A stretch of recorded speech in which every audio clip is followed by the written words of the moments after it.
ఫ్యామిలీలో సమస్య ఎక్కడ వస్తుందంటే, క్షమించాను అన్న తర్వాత నిజంగా క్షమించాడు అనే దానికి సూచన ఏంటంటే మరచిపోవాలి. నా దగ్గర ఒక బ్రదర్ ఒక వస్తువుని తీసుకున్నాడు, ద్రోహం చేశాడే అనుకోండి, ఆ తర్వాత సారీ చెప్పాడు అనుకోండి, నేను క్షమించేశాను. క్షమించిన తర్వాత ఈ సందర్భాన్ని నేను మర్చిపోవాలి. అదే పరిపూర్ణమైన క్షమాపణ.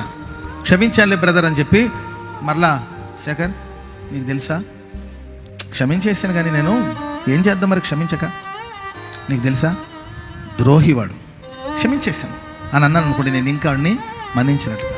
మళ్ళీ ఇంకెవరు అన్న చెంటనా మీకు తెలుసా ద్రోహివాడు, ద్రోహం చేశాడు అని నేను ఇది చెప్పుకొని తిరుగుతున్నాను, నేను ఇంకా క్షమించినట్టే అర్థం. మనం క్షమిస్తే మర్చిపోవాలంతే. దేవుడు మర్చిపోయాడండి.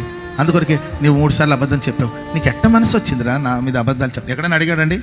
అడగల. కనుక ప్రియమైన వాళ్ళరా, ఎదుటి మనిషి గురించి తీర్పు వద్దు.